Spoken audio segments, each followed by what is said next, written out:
दोस्तों, तौरात में ईरान के बारे में एक ऐसी भविष्यवाणी बताई गई है जिसके पूरा होते ही उनका मसीहा यानी दज्जाल बाहर निकल आएगा। खुद एक यहूदी आलिम अपनी जबान से कह रहा है कि हमारी तौरात में ईरान के बारे में ये लिखा हुआ है, ये पेशगोई की गई है कि ईरान में बहुत जल्द जो हुकूमत है वो ख़त्म हो जाएगी। और आगे ये यहूदी आलिम ईरान के बारे में बड़ी हैरान करने वाली बात बताता है।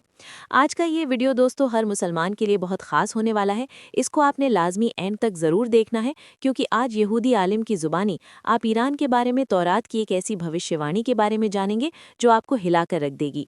क़यामत के करीब ईरान में एक ऐसा दौर आएगा जिसके बारे में अल्लाह के रसूल ने फरमाया था, अस्फहान जो मौजूदा ईरान का एक मशहूर शहर है, दज्जाल के लश्कर का एक बड़ा हिस्सा यहाँ से निकलेगा, जो सबसे पहले दज्जाल का साथ देने वालों में से होंगे। अब ज़रा इस यहूदी आलिम की ज़ुबान से सुनिए कि ईरान में जो कुछ हो रहा है इसके पीछे की वजह क्या है। ये खुलकर बता रहा है और इस वीडियो को गूगल के ज़रिए ट्रांसलेट किया गया है ताकि आपको आसानी से समझ आए। ये मेरे दादा दादी, बीबी और बाबा हैं। मैं आधा फारसी हूँ और अब यह जानकर उन्हें बहुत गर्व होगा कि ईरान का पतन हो रहा है और आखिरकार यह क्रांति हो रही है। लेकिन क्या आप जानते हैं कि तोरा में लिखा है मोशियाक के आने से पहले पारस यानी फारस एदोम के हाथों में चला जाएगा। एदोम पश्चिमी दुनिया है। मान लीजिए ट्रंप और चासिदस समझाता है कि मोशियाक तभी आएगा जब ये क्लिपुस, ये खोल जो इस दुनिया में ईश्वरत्व को रोक रहे हैं हटा दिए जाएंगे। तो हर राज्य का अपना खोल होता है।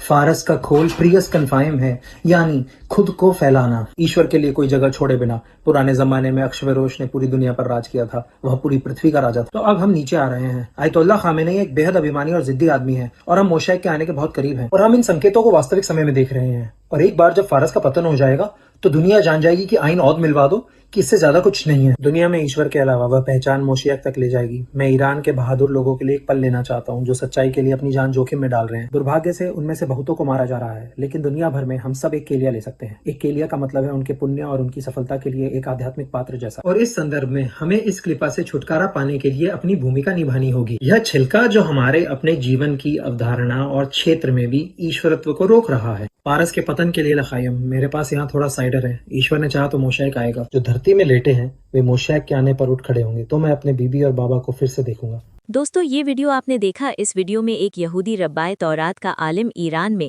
आज के मौजूदा हालात को लेकर बता रहा है कि फारस, जिसे हम आज का ईरान कहते हैं, उसका जवाल शुरू हो गया है।